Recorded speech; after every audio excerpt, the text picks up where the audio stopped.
Hay crímenes que ocurren en los márgenes del mundo, en callejones oscuros, en ciudades que nadie conoce, en historias que nunca llegan a las noticias.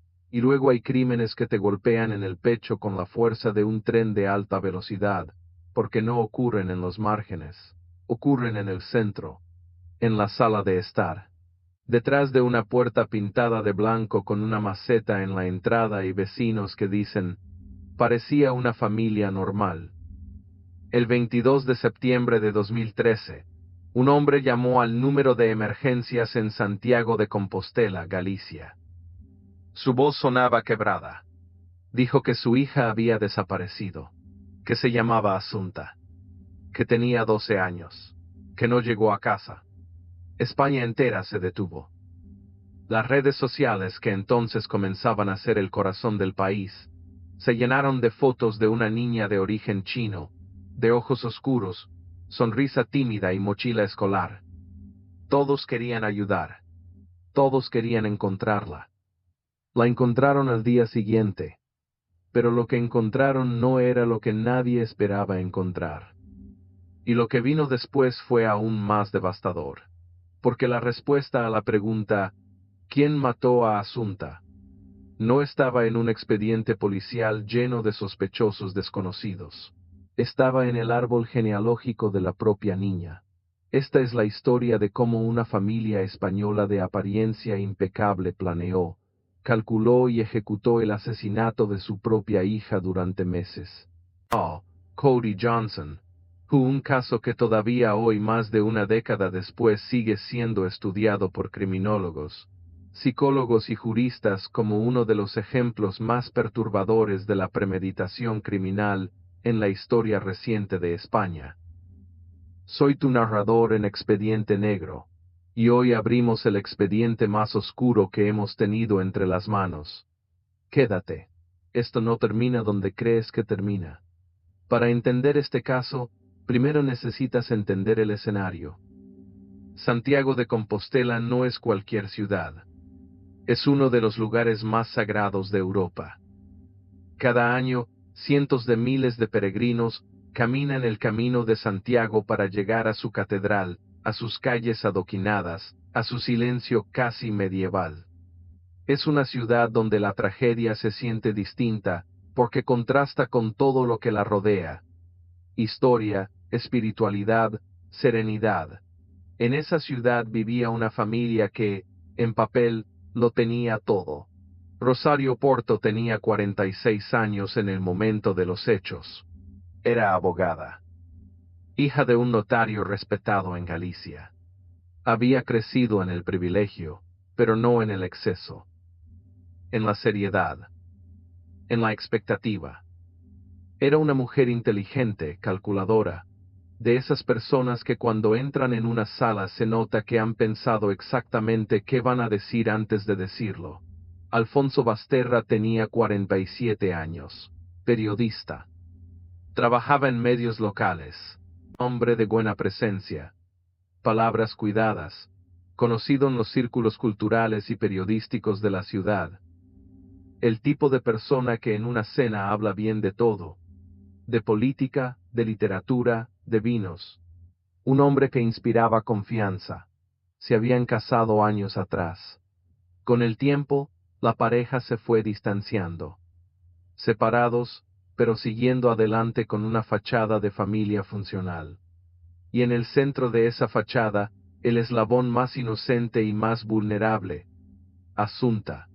Asunta Basterra Porto había llegado a la familia desde China, cuando era una bebé, adoptada con todos los trámites legales, bien documentada, querida, al menos eso decían por ambos padres. Era una niña brillante. Sacaba buenas notas. Tocaba el violín. Hablaba gallego, castellano y estaba aprendiendo inglés. Sus compañeros de colegio la recordaban como alegre, aunque un poco reservada. Una niña que no daba problemas. Y sin embargo, alguien en esa familia había decidido que Asunta tenía que morir. Los investigadores, cuando miraron hacia atrás buscando señales de alarma, se encontraron con algo que los dejó sin palabras. No faltaban señales. Faltaba alguien que las hubiera visto a tiempo. Meses antes de su muerte, Asunta había comenzado a aparecer en consultas médicas con niveles inexplicablemente altos de lorazepam en sangre. El lorazepam es un sedante potente. No es una pastilla que una niña de 12 años tiene en el bolsillo escolar. Alguien se lo estaba dando. Y los médicos, en aquel momento, no levantaron una señal de alarma lo suficientemente fuerte. Ese detalle, los sedantes, se convertiría en la clave de todo. Para entender cómo se construye un plan de asesinato dentro de una familia, hay que entender primero cómo se construye la mentira que lo sostiene. Y Rosario Porto era, por encima de todo, una arquitecta de mentiras. Las personas que la conocían en el ámbito profesional la describían como brillante, meticulosa, alguien que nunca dejaba nada al azar. En su trabajo como abogada, era conocida por preparar sus casos con una profundidad casi obsesiva. Revisaba documentos una y otra vez. Nunca llegaba a una reunión sin haberlo leído todo. Esa misma capacidad de planificación, que en el derecho era una virtud, se convertiría en el arma más letal del crimen. Alfonso, por su parte, era un hombre más emocional, más débil, en el sentido psicológico del término. No es que fuera un mal hombre, al menos eso decían quienes lo conocían antes del crimen, pero era el tipo de persona que podía ser arrastrado, influenciado, convencido. La relación entre Rosario y Alfonso llevaba años fracturada. Se habían separado, pero continuaban viviendo en la misma ciudad, compartiendo la custodia de Asunta. Y ahí es donde comenzó el problema. Porque la custodia de Asunta no era solo una cuestión legal, era una cuestión económica. Y era una cuestión de control.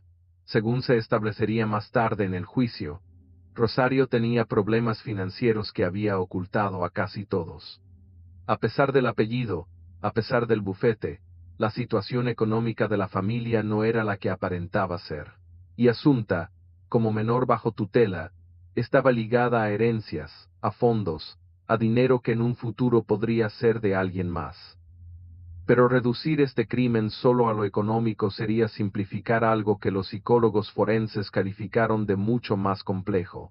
Había algo más en Rosario, una frialdad, una incapacidad para conectar emocionalmente de la manera en que una madre conecta con una hija.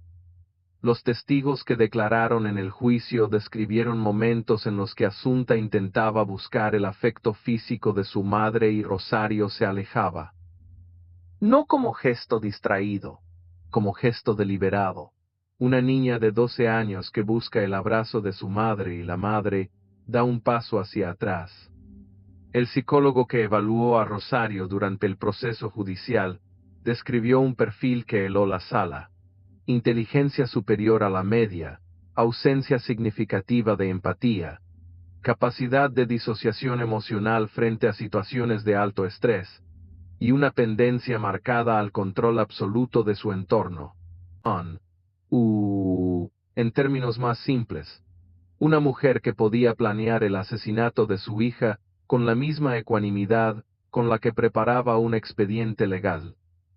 Los investigadores de la Guardia Civil, cuando comenzaron a reconstruir la línea temporal del crimen, se encontraron con algo que los dejó sin aliento. El plan no nació de un impulso. No fue una noche de locura. No fue una discusión que se salió de control. El plan llevaba meses en construcción. La primera evidencia fue el lorazepam. Los análisis toxicológicos del cuerpo de Asunta revelaron que la niña había estado siendo sedada de manera sistemática durante un período prolongado antes de su muerte. No una vez, no dos veces.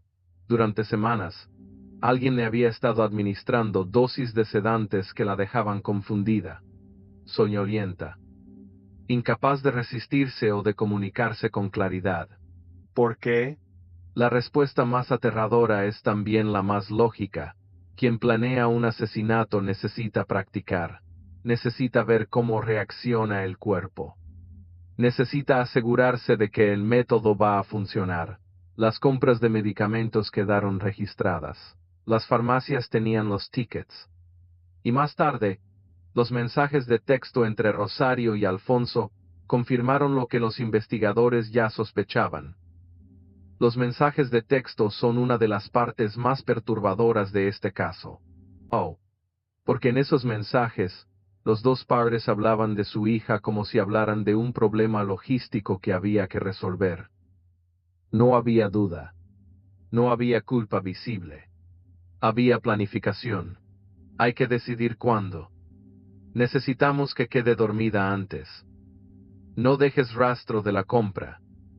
Palabras escritas por dos padres, sobre su hija de 12 años. Cuando un jurado escucha mensajes como esos, el silencio en la sala de vistas es total. No hay palabras para describir la frialdad de esa comunicación. No hay marco de referencia moral que lo contenga. Y sin embargo, ahí estaban, en los teléfonos de dos personas que llevaban a Asunta al colegio, que firmaban sus autorizaciones escolares, que le compraban ropa para el invierno. Los investigadores también encontraron búsquedas en Internet, búsquedas que alguien había intentado borrar, pero que la informática forense recuperó, búsquedas sobre dosis letales de sedantes, sobre cómo suprimir evidencias en un caso de muerte, sobre cómo se llevan a cabo las autopsias. No eran búsquedas de un momento de desesperación. Eran búsquedas sistemáticas, espaciadas en el tiempo, que mostraban un proceso de investigación deliberada. Alguien estaba estudiando cómo matar a Asunta y no ser descubierto. El 21 de septiembre de 2013, una noche antes de que Alfonso llamara a emergencias, Asunta Basterra Porto cenó con su familia. Era un sábado por la noche. Tenía 12 años. Tenía toda la vida por delante. Lo que ocurrió esa noche en el piso familiar quedó reconstruido gracias a las pruebas forenses, los testimonios contradictorios de los padres y la labor exhaustiva de la Guardia Civil. Y lo que ocurrió fue esto.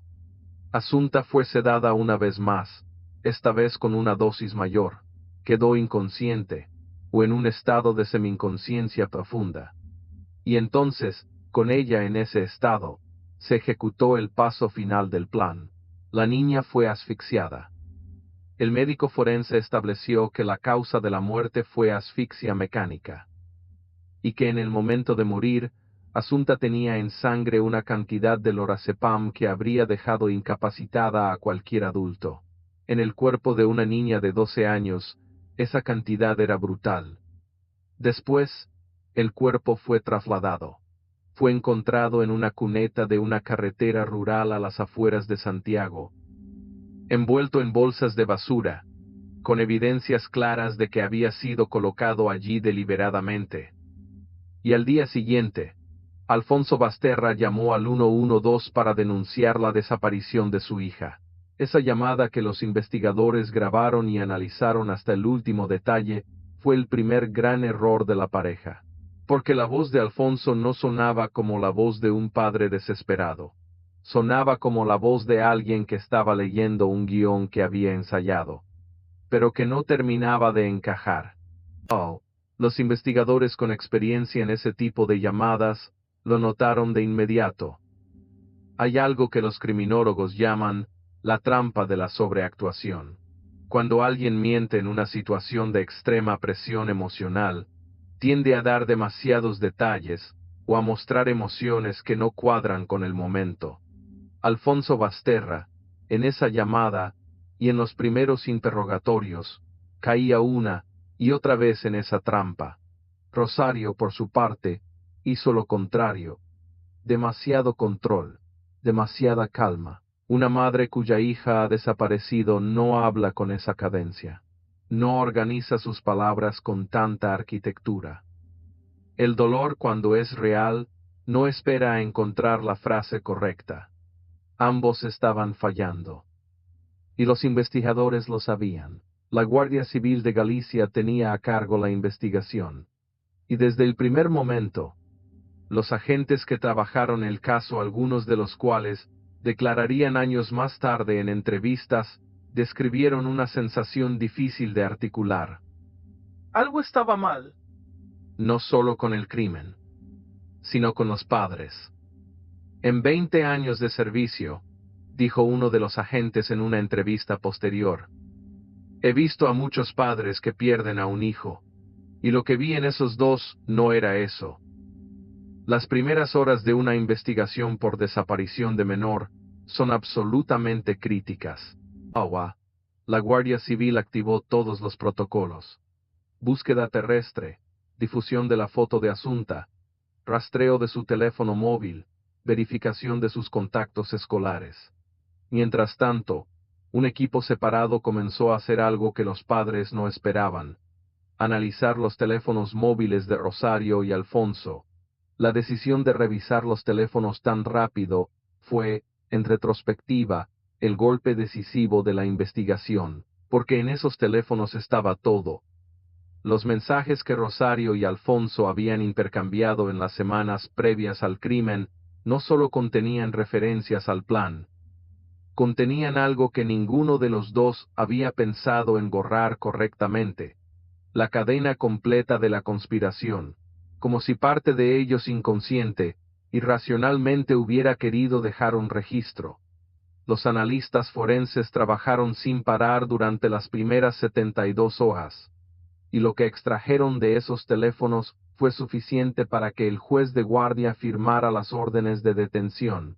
El 23 de septiembre de 2013, apenas 24 horas después de que el cuerpo de Asunta fuera encontrado, Rosario Porto y Alfonso Basterra fueron detenidos.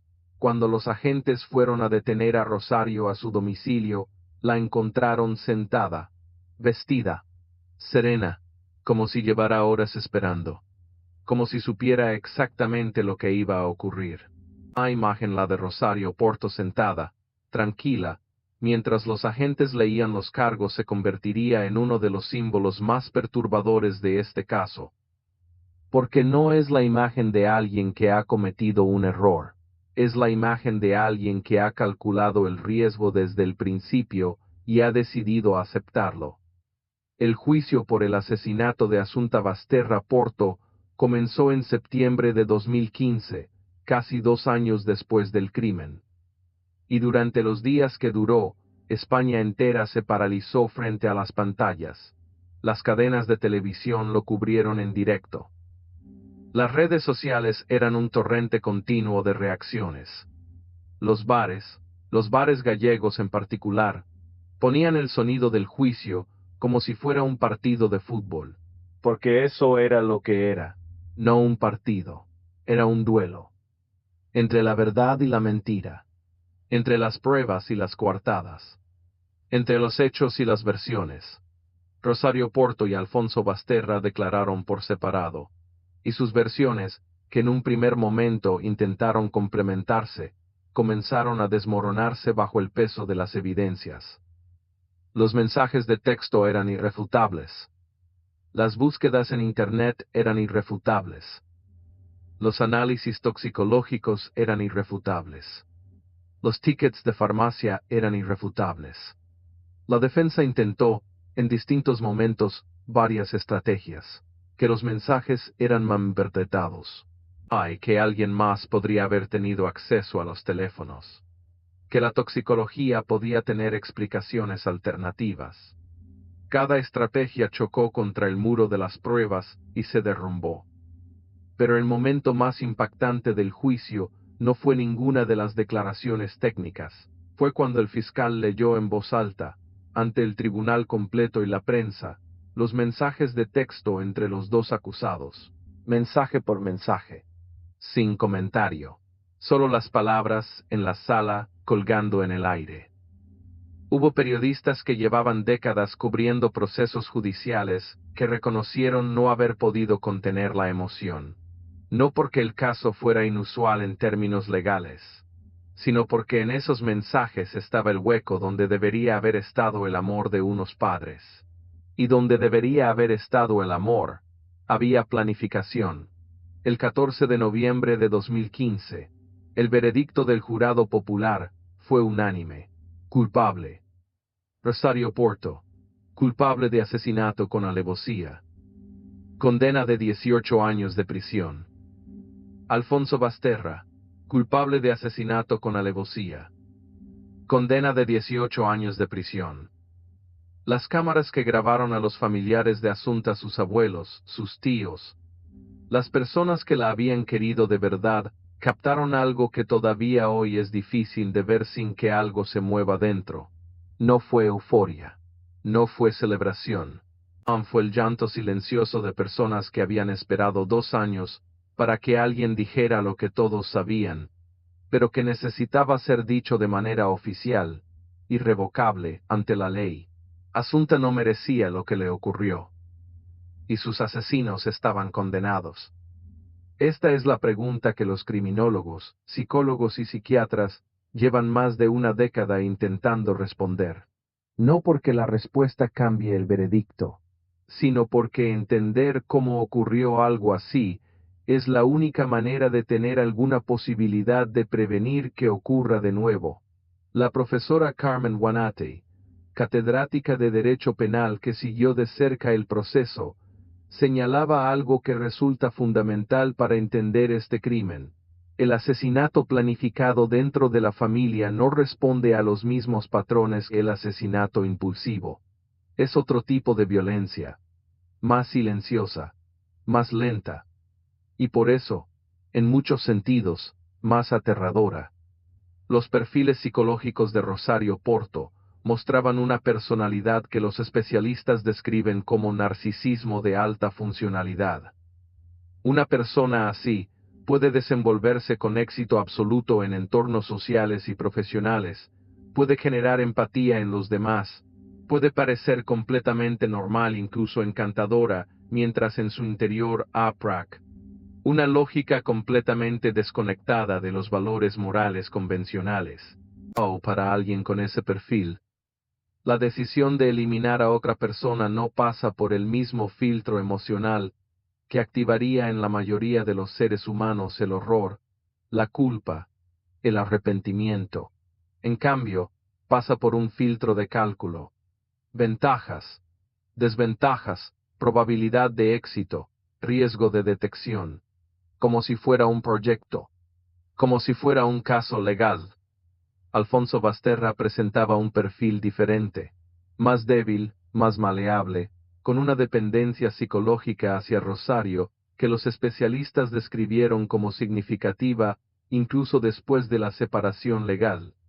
En el contexto criminológico, este tipo de perfil, conocido a veces como el seguidor, es tan frecuente como perturbador. Son personas que por sí solas nunca habrían cruzado esa línea, pero que en la dinámica de una relación dominante-dependiente, acaban siendo cómplices de atrocidades que en otro contexto les habrían resultado impensables. Eso no lo exculpa. El tribunal fue claro en ese punto. La debilidad psicológica no es defensa legal ni moral, pero sí ayuda a entender cómo un periodista con vida social normal, con amigos, con rutinas cotidianas, pudo sentarse a redactar mensajes sobre cómo acabar con la vida de su propia hija. El criminólogo Javier Urra, que ha estudiado casos similares en España y en el ámbito internacional, lo resume de esta manera. El mayor error que cometemos como sociedad es creer que el mal tiene cara de monstruo, tiene cara de vecino, tiene cara de padre, tiene cara de persona que nos pide sal en el rellano. Esta es la parte del expediente que más cuesta abrir. Porque hay una pregunta que nadie quiere hacer en voz alta, pero que todos los que conocen el caso acaban pensando. ¿Sabía Asunta lo que sus padres planeaban? La respuesta oficial de la investigación es que no hay evidencias concluyentes de que Asunta conociera el plan. Era una niña. Tenía 12 años. Vivía con la confianza natural de una hija hacia sus padres. Pero hay detalles que los investigadores y los psicólogos que trabajaron el caso reconocen que resultan inquietantes. Asunta había cambiado en los meses previos a su muerte. Sus profesores lo notaron. Algunas compañeras de clase también. Estaba más callada. Más seria. Había algo diferente en su manera de moverse por el mundo, una especie de peso que una niña de 12 años no debería cargar. ¿Era porque los sedantes que le daban alteraban su estado de ánimo y su concentración? Probablemente sí. Era porque en algún nivel, inconsciente o no, percibía que algo estaba mal en su casa. Eso es algo que no se puede responder con certeza. Lo que sí se sabe es que Asunta era una niña inteligente. Muy inteligente. Y que en las semanas previas a su muerte, en al menos una ocasión, preguntó a una persona de su entorno, no sus padres, algo que esa persona no supo interpretar en su momento. ¿Qué pasa si uno ya no quiere estar aquí? Esa pregunta nunca fue respondida como merecía. Y el peso de ese detalle lo cargan todavía hoy las personas que estuvieron cerca de Asunta. Una niña de 12 años. Tocaba el violín. Sacaba buenas notas. Y en algún momento de los últimos meses de su vida, preguntó algo que nadie supo escuchar. Eso es lo que más duele de este caso. No solo el crimen en sí, sino todos los momentos en los que alguien podría haber visto, podría haber actuado, podría haber salvado a Asunta. Y no lo hizo. No por maldad, por no saber mirar donde había que mirar. El caso Asunta no es solo la historia de dos personas que decidieron matar a su hija. Es también la historia de un sistema que tuvo múltiples oportunidades de intervenir y no lo hizo. El sistema médico fue el primero en fallar. Los niveles de lorazepam en sangre, que aparecieron en los análisis de Asunta meses antes de su muerte, deberían haber activado un protocolo de investigación inmediato. En España, el protocolo para la detección de intoxicación crónica en menores existe. Está escrito. Está legislado. Y sin embargo, en el caso de Asunta, no se aplicó con la urgencia necesaria. El sistema educativo también tuvo señales que no procesó correctamente. Los cambios en el comportamiento de Asunta fueron observados por docentes, pero no escalados a los servicios de protección de menores con la suficiente contundencia. En la cultura española, y esto es un problema estructural que excede este caso concreto, existe todavía una tendencia a no meterse en los asuntos de familia. Una reticencia a señalar lo que parece obvio cuando el padre tiene corbata y la madre es abogada. El privilegio social fue un escudo que la protegió a ella de las sospechas, y que desprotegió a Asunta de la ayuda que necesitaba. Después del juicio, en Galicia y en el conjunto de España se impulsaron varias reformas en los protocolos de detección temprana de maltrato infantil. Se reforzaron los circuitos de comunicación entre el sistema sanitario, el sistema educativo y los servicios sociales. Se capacitó a más profesionales para identificar señales de alerta en menores en situaciones de riesgo. Son avances, son necesarios. Pero para Asunta llegaron demasiado tarde. El debate que dejó abierto este caso es uno de los más importantes que puede tener una sociedad. ¿Hasta dónde llega la privacidad familiar? ¿En qué momento el Estado tiene no solo el derecho, sino la obligación de entrar en la vida de una familia cuando hay una vida infantil en riesgo? ¿Quién protege a los niños cuando los que deberían protegerlos son precisamente los que les hacen daño? No hay respuestas fáciles. Pero el caso Asunta obliga a seguir haciéndose esas preguntas. Rosario Porto y Alfonso Basterra ingresaron en prisión tras el veredicto de 2015. Sus defensas recurrieron la sentencia ante el Tribunal Superior de Justicia de Galicia y posteriormente ante el Tribunal Supremo. En ambos casos, los recursos fueron rechazados. La condena de 18 años para cada uno quedó firme. Dentro de la prisión, los dos condenados siguieron caminos muy diferentes. Alfonso Basterra, según los informes penitenciarios que trascendieron a los medios, mostró signos de deterioro emocional severo durante los primeros años de condena. Participó en programas de tratamiento psicológico. En algunas de las pocas declaraciones que hizo llegar al exterior a través de su familia, expresaba algo que podía interpretarse como remordimiento, aunque sus palabras nunca fueron lo suficientemente directas como para satisfacer a quienes buscaban una confesión clara de su responsabilidad. Rosario Porto siguió siendo, incluso dentro de la prisión, un enigma.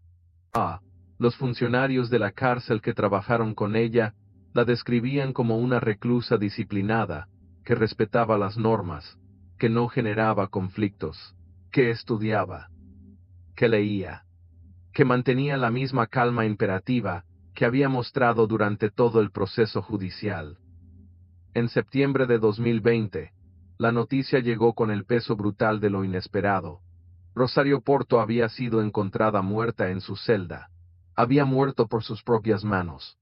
Tenía 52 años.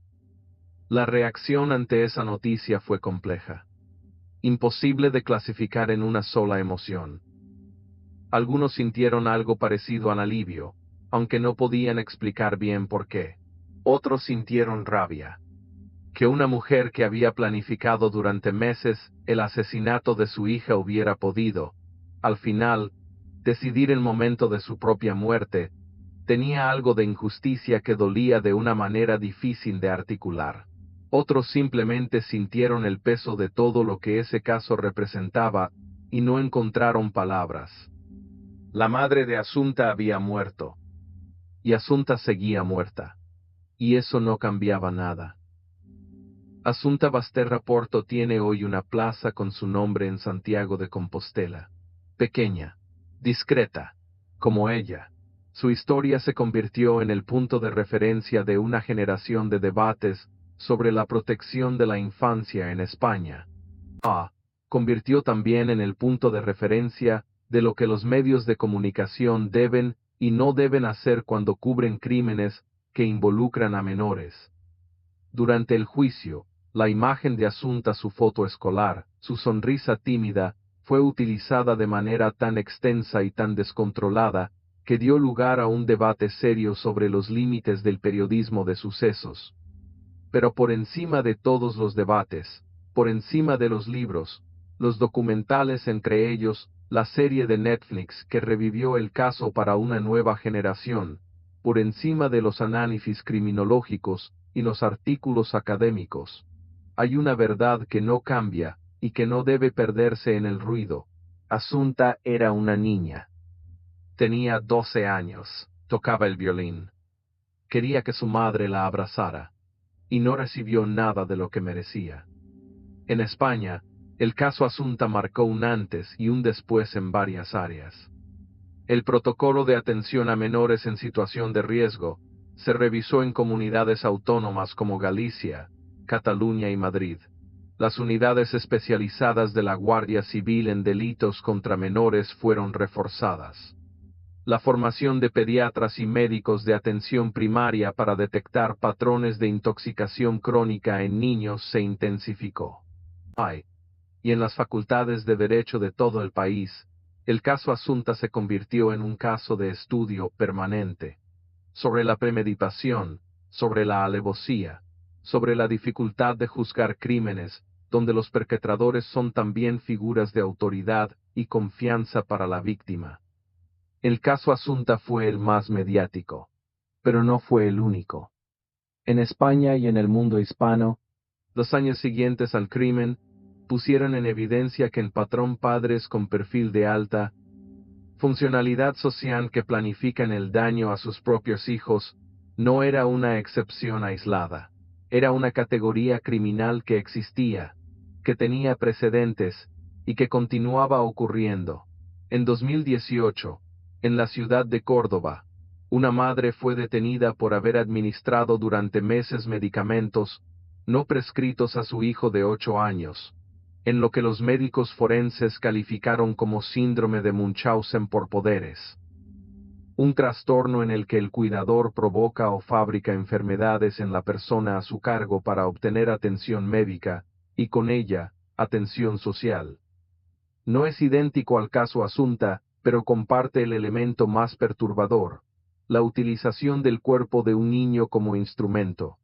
En México, ese mismo año, El caso de una familia de clase media en Ciudad de México, donde el padre había mantenido a su hijo en condiciones de aislamiento y maltrato sistemático durante años, con pleno conocimiento de la madre, sacudió al país y generó reformas similares a las que había impulsado el caso Asunta en España. Los criminólogos que estudian estos casos identifican patrones comunes. El abusador tiene capacidades cognitivas superiores a la media. Tiene habilidades de gestión de la imagen pública. El abuso ocurre en el espacio más íntimo, el hogar, donde la vigilancia externa es mínima. Y hay siempre un periodo prolongado de preparación antes del daño definitivo. La pregunta que emerge de todos estos casos es siempre la misma. ¿Cómo se detiene algo que ocurre donde nadie puede ver? La respuesta, que los especialistas repiten hasta la extenuación, es también siempre la misma. Creando redes. Construyendo confianza entre vecinos, entre docentes, entre pediatras, entre todos los adultos que rodean a un niño, porque cuando nadie vigila solo, todos vigilan juntos. Un niño no debería depender solo de sus padres para estar a salvo. Debería estar rodeado por una comunidad que también lo cuida. Minds of Cody Johnson. En 2023, Netflix estrenó El caso Asunta, una serie documental que reconstruyó el crimen, el proceso investigativo y el juicio, con un nivel de detalle que renovó el interés de toda España y de la comunidad hispana global en la historia. La serie fue, desde su lanzamiento, número 1 en España, y entró en el top 10 de múltiples países de habla hispana. Las reacciones fueron intensas. Millones de personas que no conocían el caso lo descubrieron por primera vez. Millones que lo habían vivido en tiempo real, lo revivieron con una mezcla de dolor y necesidad de entender. Pero la serie también generó debate. La familia paterna de Asunta, sus abuelos, que habían sido los pilares emocionales de todo el proceso, pidió públicamente que se respetara la memoria de la niña y se evitara el sensacionalismo. Algunos críticos señalaron que ciertos elementos de la reconstrucción dramatizada podrían resultar perturbadores para las personas que habían conocido a Asunta personalmente. Son debates necesarios. Y son debates que la popularización del true crime, el género que hoy ocupa más horas de consumo audiovisual que cualquier otro en plataformas de streaming, plantea de manera cada vez más urgente. ¿Cómo se cuenta una historia de crimen sin revictimizar a quien fue víctima? ¿Cómo se honra la memoria de una persona cuya muerte se ha convertido en contenido? ¿Dónde está la línea entre el periodismo de investigación que educa y el espectáculo que entretiene con el dolor ajeno? No hay una respuesta perfecta, pero el debate es necesario. Lo que sí es claro es esto. Si el caso Asunta se sigue contando en documentales, en series, en podcasts, en canales como Expediente Negro, no debería ser solo para satisfacer la curiosidad sobre el mal. Debería ser para que nadie más olvide que Asunta existió, que fue real, que era una niña con nombre y apellidos y una manera particular de tocar el violín, y que su historia nos obliga a ser mejores, a mirar más, a preguntar más, a no asumir que detrás de una puerta pintada de blanco con una maceta en la entrada todo está bien. Pocas historias en la historia reciente de España han impactado a la opinión pública de manera tan profunda y tan duradera como el caso Asunta. Y para entender por qué, hay que entender qué es lo que rompió. España es un país de familia. La familia es el núcleo, el refugio, el lugar donde, pase lo que pase afuera, hay seguridad. Esa idea que tiene raíces culturales, religiosas y sociales profundísimas en la sociedad española, fue la primera víctima del caso Asunta. Porque si una familia así podía hacer eso, ¿qué quedaba intacto? Las encuestas de percepción de seguridad, realizadas en España en los meses posteriores al juicio, mostraron algo revelador. La preocupación por la violencia intrafamiliar aumentó significativamente, especialmente entre padres y madres con hijos menores. La gente comenzó a mirar diferente a su entorno, a hacerse preguntas que antes no se hacía. Los medios de comunicación vivieron un momento de autoanálisis colectivo. La cobertura del caso había sido enorme, pero no siempre responsable. Había habido medios que publicaron datos que comprometieron la investigación, medios que especularon sin base, medios que mostraron la imagen de Assunta en portada de una manera que algunos equipararon a la exhibición, no al homenaje. La Asociación de la Prensa de Galicia publicó un informe crítico sobre la cobertura mediática del caso que fue ampliamente citado y que contribuyó al desarrollo de guías de estilo específicas para el tratamiento periodístico de crímenes que involucran a menores. En las redes sociales, el caso Assunta sigue siendo uno de los temas que periódicamente resurge en conversaciones sobre justicia, sobre infancia, sobre los límites del sistema. Cada vez que ocurre un nuevo caso de violencia intrafamiliar en España, y ocurren, con una regularidad que debería avergonzarnos como sociedad, alguien menciona a Assunta como punto de referencia, o como recordatorio de que este no es un problema nuevo, como exigencia implícita de que el sistema mejore. Eso es parte del legado de Assunta también, un legado que ella no eligió, porque ella no eligió nada de lo que le ocurrió, pero que, desde que ya no puede elegir, le corresponde a todos los demás cargar con responsabilidad. En el contexto de todo lo oscuro que rodea a este caso, hay voces que merecen ser escuchadas, voces que, incluso en el peor momento, se pusieron del lado correcto. Las compañeras de clase de Assunta, ya adultas cuando la serie de Netflix revivió el caso, hablaron con distintos medios, y lo que dijeron fue unánime en una cosa: que Assunta era una niña de verdad. No una víctima, no un caso, no un expediente. Una niña con su carácter, sus manías, sus cosas favoritas. Una niña que cuando tocaba el violín parecía estar en otro mundo.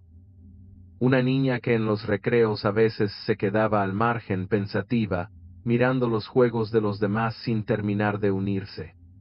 Era como si siempre estuviera esperando que alguien le dijera que podía quedarse, dijo una de sus compañeras, años después del juicio. Esa frase sola. Los abuelos de Assunta, la familia de Alfonso, fueron los defensores más constantes de su memoria durante todo el proceso. Estuvieron en el juicio. Lloraron en el juicio. Salieron del juicio, y siguieron viviendo, como uno tiene que seguir viviendo, aunque tenga un agujero que nada llena. Y hay personas anónimas vecinas de Santiago, padres de compañeros de clase, gente que nunca conoció a Assunta pero que sintió que debía hacer algo, que durante años siguieron dejando flores en el lugar donde encontraron su cuerpo. No grandes gestos, no actos mediáticos, solo flores. Porque alguien tenía que recordarla allí. Eso es lo que le debemos a los casos como este cuando los contamos. No solo el análisis del crimen, no solo la psicología del perpetrador, no solo los fallos del sistema. También el recuerdo de que al centro de todo esto hay una persona pequeña, con nombre, con una vida que debería haber sido larga. Assunta Basterra Porto, 12 años, gallega por adopción, china por nacimiento, humana, completamente humana, por derecho propio. Hemos abierto el expediente. Lo hemos recorrido de principio a fin. Hemos entrado en la casa, en la mente, en el sistema, en el juicio.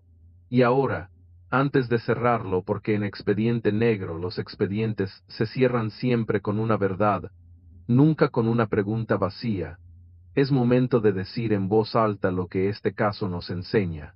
Primero, el mal no tiene un aspecto reconocible.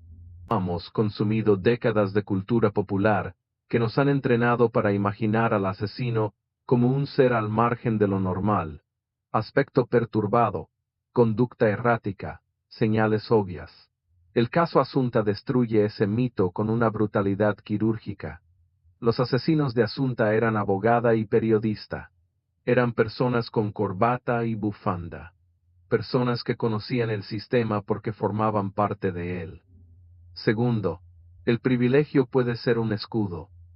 El sistema sanitario, el sistema educativo y el sistema social tenían indicios. Pero el estatus social de los padres funcionó como una barrera invisible que hizo que nadie terminara de activar las alarmas. Eso no es un fenómeno gallego ni español. Es un fenómeno humano. Y hay que combatirlo activamente. Tercero, los niños necesitan más de un adulto que los proteja. La dependencia absoluta del menor hacia sus figuras parentales es, en los casos en que esas figuras fallan, una trampa mortal. Las comunidades educativas, los equipos médicos, los vecinos, todos somos parte de la red de seguridad de los niños a nuestro alrededor. Mirar, preguntar, reportar cuando algo no encaja no es entrometerse, es ser adulto. Cuarto, la justicia llegó. Tarde. Demasiado tarde para Asunta, pero llegó. Y eso importa. Importa porque envía un mensaje. Importa porque establece un precedente. No importa porque detrás de esa sentencia hay cientos de profesionales agentes de la Guardia Civil, médicos forenses, fiscales, jueces, técnicos de informática forense, que hicieron su trabajo con una dedicación que merece ser reconocida. Y quinto, y esto es lo más importante de todo, Asunta merece ser recordada como lo que era, no solo como lo que le ocurrió. Era una niña brillante, tocaba el violín, sonreía tímida en las fotos, quería ser querida. Y lo fue, por muchas personas que no eran sus padres pero que la llevaban en el corazón mucho después de que el juicio terminara.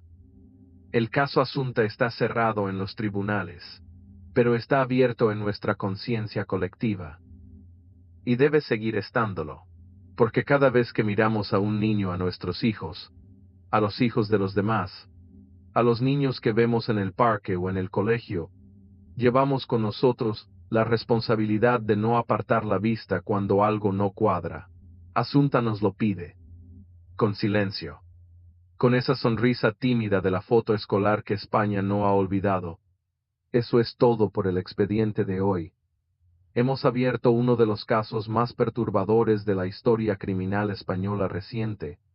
Lo hemos recorrido capa por capa, y esperamos que te haya dejado pensando. Que te haya dejado mirando el mundo con un poco más de atención. Porque eso es lo que hacemos aquí. En Expediente Negro, no contamos historias por el morbo. No. Las contamos porque creemos que entender el mal es la única manera de combatirlo. Si este expediente te ha impactado, si hay algo que quieras decir sobre el caso Asunta, sobre lo que te ha generado, sobre lo que crees que el sistema debería hacer diferente, déjalo en los comentarios. Lee los comentarios de los demás. Habla. Este es el espacio para hacerlo. Si todavía no estás suscrito a Expediente Negro, este es el momento. Cada semana abrimos un nuevo expediente. Casos reales. Investigaciones en profundidad. Narración que no suaviza nada pero que tampoco pierde de vista la humanidad que hay en cada historia. Suscríbete. Activa la campanita. Y si conoces a alguien que debería ver este video, alguien que trabaja con niños, alguien interesado en criminología, alguien que simplemente quiere entender cómo funciona el mundo real más allá de lo que parece, comparte este expediente con esa persona. Y una última cosa. En los comentarios, cuéntame qué caso quieres que abramos la próxima semana. Tienes el micrófono. Úsalo. El expediente se cierra, pero Expediente Negro sigue abierto.